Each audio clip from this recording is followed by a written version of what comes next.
என்னை யாரும் இனிமேல் லேடி சூப்பர் ஸ்டார்னு கூப்பிடாதீங்க. நான் நயன்தாரான்ற பேர் தான் என் மனசுக்கு வந்து ரொம்ப ஒரு க்ளோஸான ஒரு பேர். இல்லை, அந்த அம்மா ஒரு பெரிய தொழிலதிபராக மாறிட்டாங்க. விக்னேஷ் சிவன் நயன்தாராவை வைத்து சம்பாதித்த பல 100 கோடிகளை அவரை சினிமா இண்டஸ்ட்ரியை தாண்டி டெக்ஸ்டைல், கார்மெண்ட்ஸு இப்படி நிறைய முதலீடு செய்கிறார். லேடி சூப்பர் ஸ்டார்னு முதல்ல அவங்களுக்கு யார் சார் பட்டம் கொடுத்து? யாருமே கொடுக்கல, அவர்களே கொடுக்கல. இதுக்கு பின்னணியில் விக்னேஷ் சிவன் தான். விக்னேஷ் சிவனை பொறுத்த வரைக்கும் இந்த நயன்தாரா என்கின்ற ஒரு பெரிய முதலீட்டை வைத்து முதலீடாக ஆக்கியிருக்கு. சூப்பர் ஸ்டார் ரஜினிகாந்திடம் இருப்பதை போன்று அதே அளவு சொத்துக்கள், நிலங்கள், பணங்கள், வெளிநாட்டு சொத்துக்கள் இப்படி பல கோடி ரூபாய் அவருக்கு இருக்கு. விக்னேஷ் சிவனை பொறுத்த வரைக்கும் திமுக அரசு கொடுக்குற விளம்பர படங்கள், அதே போல் ஈவெண்ட் நிகழ்ச்சி நடத்தக்கூடிய எல்லா குத்தகைகளும் யாருக்கு கொடுக்குறாங்க? விக்னேஷ் சிவனுக்கு தான் கொடுக்குறாங்க. தன்னுடைய மனைவியான நயன்தாராவை தமிழ்நாட்டினுடைய உச்சபட்ச நட்சத்திரமாக உருவகப்படுத்தி கொண்டே செயற்கையாக இருப்பதற்கு பேர் தான் இந்த லேடி சூப்பர் ஸ்டார் பட்டம். கொசுவே இல்லை. So this is one new technique. சினிமாக்காரன் எப்பவுமே கல்யாண வீட்டுக்கு போனால் அனைத்து மாலைகளும் அவர் மீது தான் விழுகும். சாவு வீட்டுக்கு போனால் அத்தனை மாலைகளும் எங்கே விழுகும்? இதுதான் சினிமாக்காரன். போலியான நபர்கள், மனிதர்களையோ மக்களையோ சமூகத்தையோ பற்றி சிந்திக்காத நபர்கள். இவர்களுக்கு இவர்களுடைய சொத்துக்கள் தான் முக்கியம். நான் அப்படி ஒரு கல்யாணத்துக்கு போனது கூட இல்லை என் லைஃப்ல. அப்படி ஒரு கல்யாணத்தில் எனக்கு தான் அந்த கல்யாணம். சினிமா அரசியல் தான் திராவிட அரசியல். சினிமா உடைய பாதிப்பு தான் தமிழகத்துக்கு அரசியல். தத்துவங்களோ சித்தாந்தங்களோ புத்தகங்களோ இந்த மக்கள்கிட்ட போய் சேரல. இங்கே போய் சேர்ந்தது பூரா விஜய் நல்லா டூயட் பாடுறாரு திரிஷா கூட, கீர்த்தி சுரேஷ் கூட இன்னொரு டூயட் பாடுறாரு. இதுதான் தகுதின்னு நினைக்கிறான்.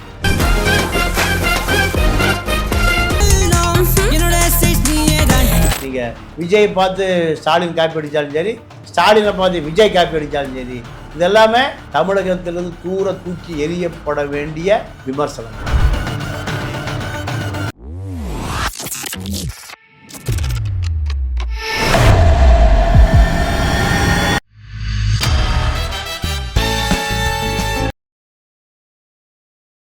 பிபிடி சினிமா நேயர்கள் அனைவருக்கும் வணக்கம். நான் உங்கள் அமிர்தா. இன்னைக்கு நம்மளோட தமிழா பாண்டியன் சாதா இருக்கார் நிகழ்ச்சிக்கு போகலாம். ஐயா வணக்கம், எப்படி இருக்கீங்க? நல்லா இருக்கேன்.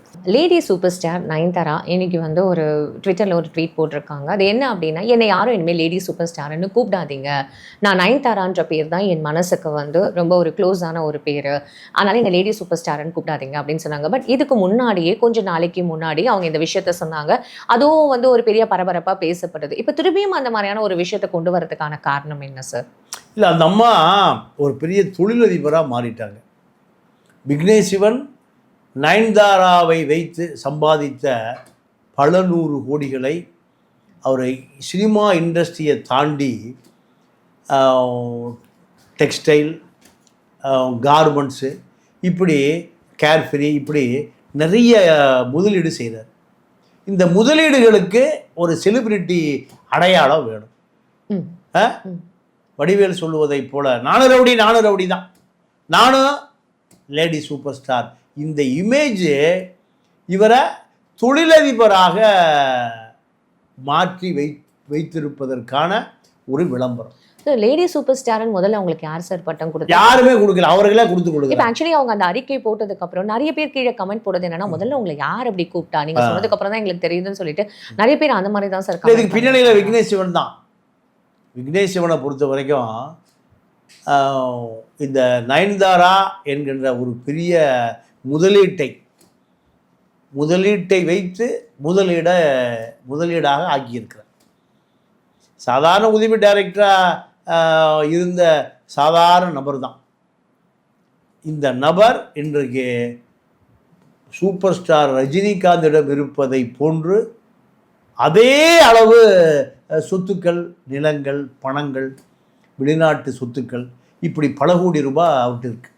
அப்போது அவர் விக்னேஷ் சிவனை பொறுத்த வரைக்கும் நீங்கள் திமுக அரசு கொடுக்குற விளம்பர படங்கள், அதே போல் ஈவெண்ட் நிகழ்ச்சி நடத்தக்கூடிய எல்லா குத்தகைகளும் யாருக்கு கொடுக்குறாங்க? விக்னேஷ் சிவன் விக்னேஷ் சிவனுக்கு தான் கொடுக்குறாங்க. விக்னேஷ் சிவன் சாதாரண உதவி இயக்குனராக இருந்து 1-2 படம் டைரக்ட் பண்ணியிருக்காரு. அவருடைய முதலீடு என்னன்னு கேட்டிங்கன்னா நயன்தாரா தான். அப்போது இந்த நயன்தாரா முதலீடை வைத்து பல கோடி ரூபாய் ஊதியம் பெற்று பல கோடி ரூபாய் முதலீடு வைத்திருக்கிற விக்னேஷ் சிவன் தன்னுடைய மனைவியான நயன்தாராவை தமிழ்நாட்டினுடைய உச்சபட்ச நட்சத்திரமாக உருவகப்படுத்தி கொண்டே செயற்கையாக இருப்பதற்கு பேர் தான் இந்த லேடி சூப்பர் ஸ்டார் பட்டம். திருப்பியும் வந்து யாருமே சொல்லாத ஒரு விஷயத்த ரிப்பீட்டடா இப்படி வந்து மக்கள் மனசுல வந்து ஒரு விஷயத்த சொல்ற மாதிரி இருக்கும்போது மக்கள் மனசுல வந்து இது என்னடா உங்களுக்கு வர வேலையே இல்லை, யார் முதல்ல இப்படி சொல்றான்ற மாதிரி அப்படி ஒரு மைண்ட் தாட் தானே சார் போகும் பார்க்குறோம். அதுதான் அவர்களுக்கு தேவை, ஒரு சர்ச்சை. சினிமாக்காரன் எப்பவுமே கல்யாண வீட்டுக்கு போனால் அனைத்து மாலைகளும் அவர் மீது தான் விழ வேண்டும். சாவு வீட்டுக்கு போனால் அத்தனை மாலைகளும் எங்கே விழுகணும்? இதுதான் சினிமாக்காரர். போலியான நபர்கள். நீங்கள் மனிதர்களையோ மக்களையோ சமூகத்தையோ பற்றி சிந்திக்காத நபர்கள். இவர்களுக்கு இவர்களுடைய சொத்துக்கள் தான் முக்கியம். ரஜினிக்கு ரஜினி சொத்து தான் முக்கியம், கமலஹாசனுக்கு கமலஹாசன் சொத்து தான் முக்கியம், விஜய்க்கு அவர் சொத்து தான் முக்கியம், அஜித்துக்கு அவர் சொத்து தான் முக்கியம். ஏண்டா திரைப்பட தொழிலாளி சாவராண்டா, ஒரு இலவச மருத்துவமனை எங்கேயாவது ஒரு 10க்கு 10 பல ஆயிரம் சதுரடி வேண்டாம், எங்கேயாவது இலவச மருத்துவமனை அவன் வீட்டுக்கு முன்னாடி இருக்கான். பண்ணை வீடு வச்சிருக்கான், பல ஏக்கர் பண்ணை வீடு, பிசினஸ் பென்ஸ் கார், 5 கோடி ரூபாய்க்கு பென்ஸ் கார்.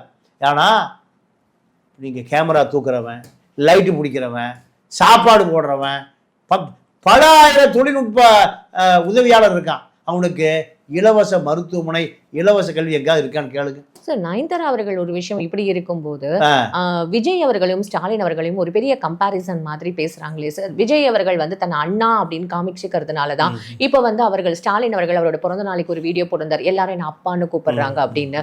அது மட்டும் இல்லாமல் ஆதவர்ஜுனா ஒரு மேடையில் என்ன சொல்லியிருக்காரு அப்படின்னா, எங்க முதல்வர் அவர்களே வந்து எங்களோட தலைவருக்கு பிக்கஸ்ட் ஃபேனு, அவரை மாதிரியே வந்து ட்ரெஸ்ஸு அதே மாதிரிலாம் போடுறாரு, கால் மேலே கால் போடுறாரு, இந்த மாதிரிலாம் ஒரு பேச்சு, இதெல்லாம் ஒரு சர்ச்சையாகிற மாதிரி இருக்கு சார். இல்லைம்மா, இங்கே சினிமா அரசியல் தான் திராவிட அரசியல். சினிமா உடைய பாதிப்பு தான் தமிழகத்துக்கு அரசியல். தத்துவங்களோ சித்தாந்தங்களோ புத்தகங்களோ இந்த மக்கள்கிட்ட போய் சேரல. இங்கே போய் சேர்ந்தது பூரா விஜய் நல்லா டூயட் பாடுறாரு திரிஷா கூட, கீர்த்தி சுரேஷ் கூட இன்னொரு டூயட் பாடுறாரு. இதுதான் தகுதின்னு நினைக்கிறான் இந்த ரசிகன். அப்போது இதுக்கான ஒப்பீடு தான். நல்ல ட்ரெஸ்ஸு போடுறாரு, நல்ல லுங்கி கட்டுறாரு, நல்ல சட்டை போடுறாரு, இது அரசியல். அண்ணா எத்தனை தியாகப்படா பண்ணியிருக்கான், எத்தனை பேர் ஜெயில்களை செத்து போயிருக்கான், அதை பற்றி இவர்களுக்கு தெரியாது. இவர்களுக்கு கோடம்பாக்கம் கழிசறைகள், கோடம்பாக்கம் கழிவறைகள் தான் தமிழ்நாட்டு அரசியல். அண்ணா உள்ளது அப்படி தான் வருது. அதனால் நீங்கள் விஜயை பார்த்து ஸ்டாலின் காப்பி அடித்தாலும் சரி, ஸ்டாலினை பார்த்து விஜய் காப்பி அடித்தாலும் சரி, இதெல்லாமே தமிழகத்திலிருந்து தூக்கி எறியப்பட வேண்டிய விமர்சனங்கள். ஃபைன் சார், இவ்வளோ நேரம் உங்களோட பொன்னான நேரத்துக்கு ரொம்ப நன்றி. நன்றி, வணக்கம்.